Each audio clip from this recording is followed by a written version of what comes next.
Well, it is time. It is time for me to fix the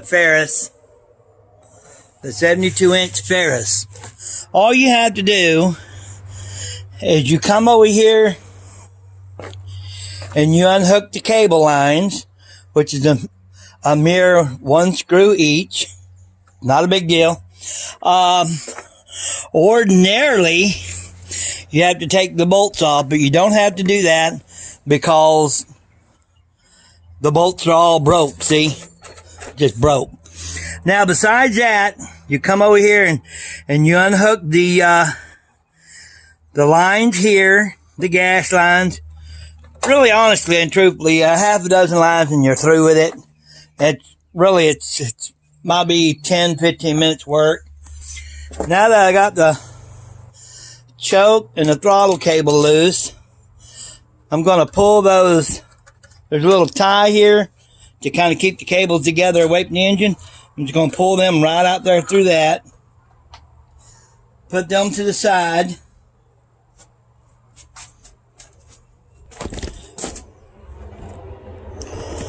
I'm going to come over here.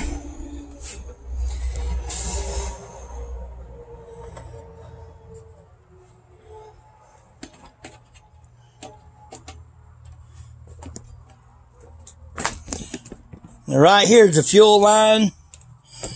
Gonna pop that off. Put it up high somewhere so the fuel don't leak out. Okay. We'll put that in. We'll crimp it. Crimp it and pull it.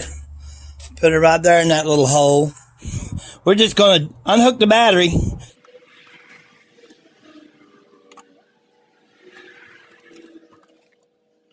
Now I'm going to try to videotape what I'm doing down here.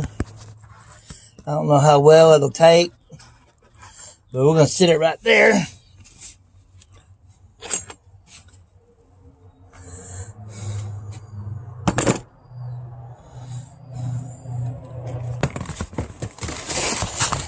Now usually I have to hold that bolt. This takes a 16 right here, but you see how that spins? So it either takes a big wrench like this to hang on to it, or vice grips. Either one will do. A lot of times I use vice grips because I don't have to hang on to them. Okay, I got me something to use as leverage. It'd been an old 70s jack. But whatever fit on the end of that little wrench would be just fine. I don't know, maybe I better put a beefier.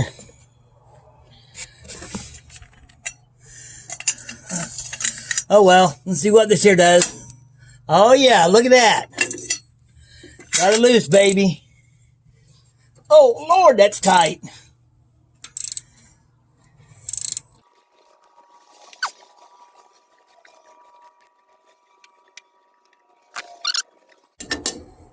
Get the wrench down, get everything out of your way. Alright, now. We got that nut there to take off. It looks to be about a half.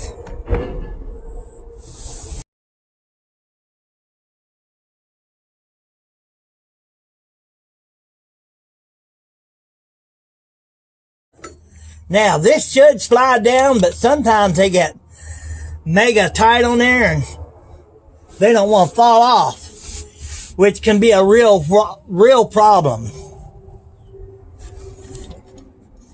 Now, when I put them back up there, I usually put a little grease on them. This is not going to fall off. Okay, an important step that I didn't mention. Usually this kind of slides off, but you see that drive belt back there? Got to slip that off. So I'm going to slip that drive belt off and it'll probably fall right on off of there.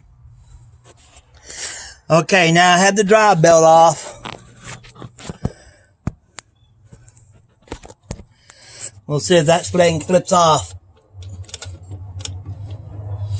We're going to give it a little love tap.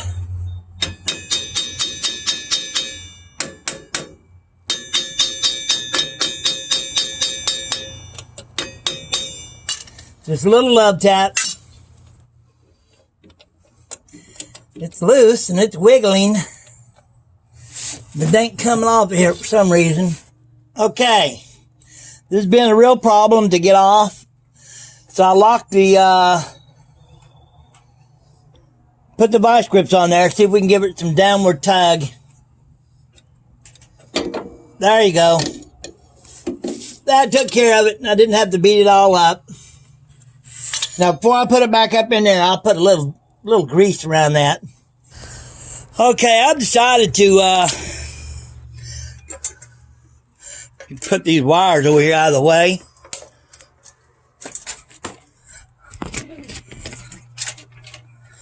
I decided to go ahead and take this thing off. Looks like it's being held on by 3/4 inch bolts on each side, and looks like a 1/2 inch. I'm just going to go ahead and take that off, because that way I don't have to pick that motor up so high, and I'm not that strong anymore. So I'm going to go ahead and do that.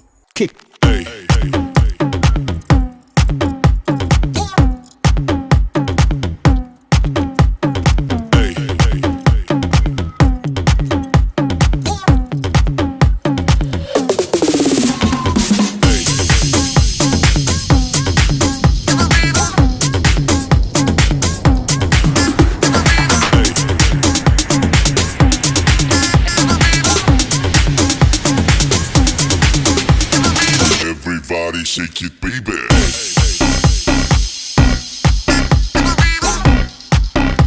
Oh, there's a 1/2 inch there, here, and one on each side up here.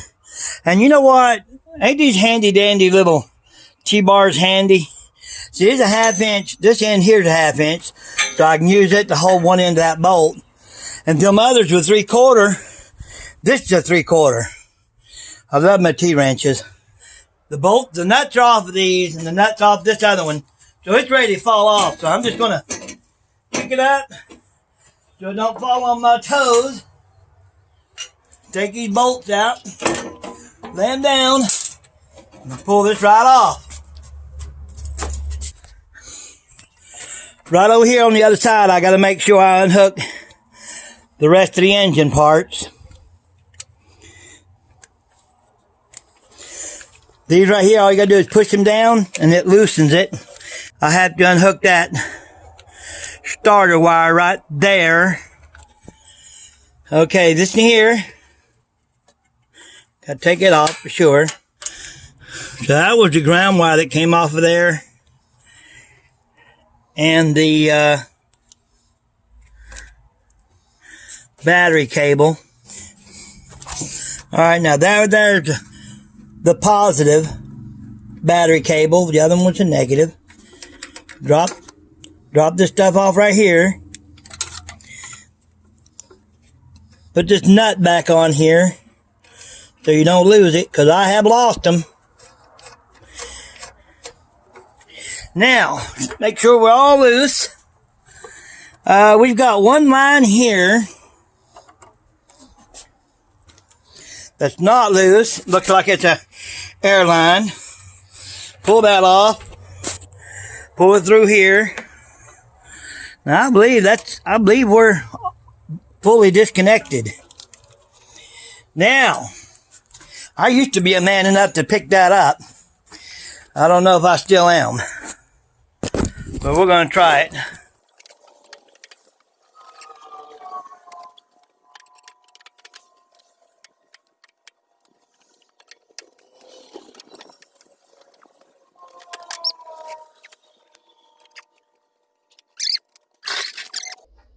If I can.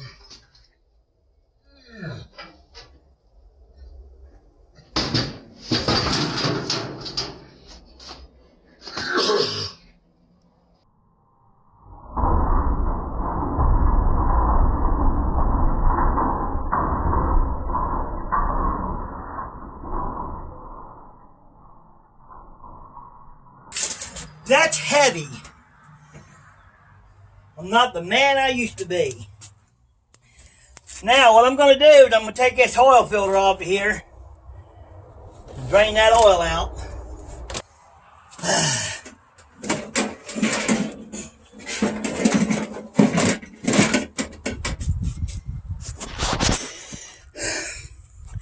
Okay, we've got it set in place now where we can reach all them bolts.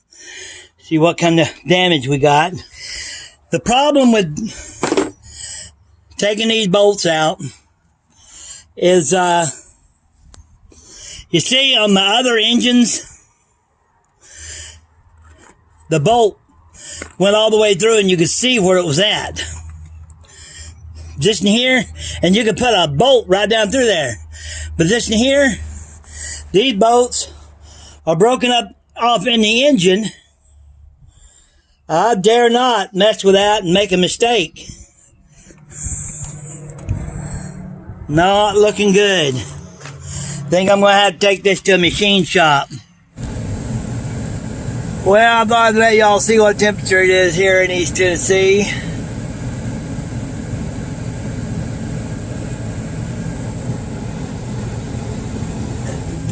I decided to take that engine to a machine shop.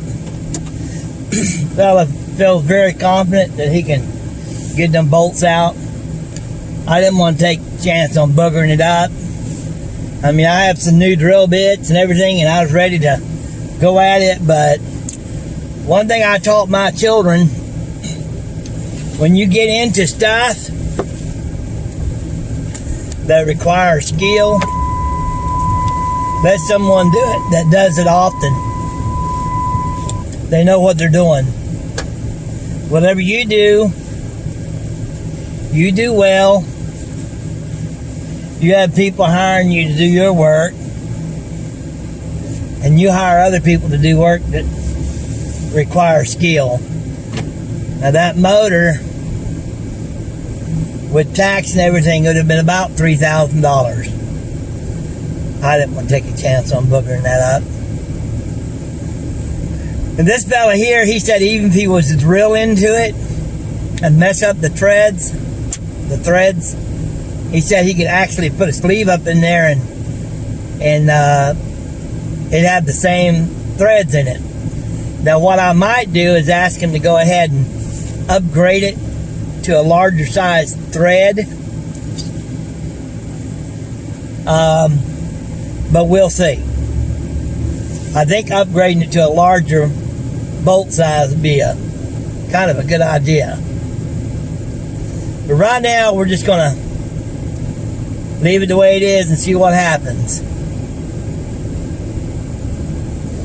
You know, this is the second Kawasaki engine that's done this to me.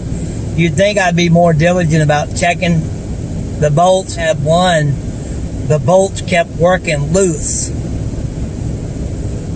And the last one that broke completely off, those bolts work loose. Now, I don't know why they do that,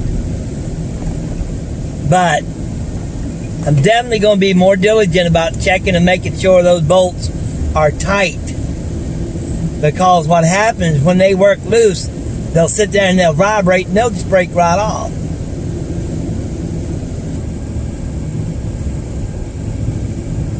So you guys have a wonderful day. It is 3:30. I'm going back to the house, and I guess putting the motor on will be part 2. See ya.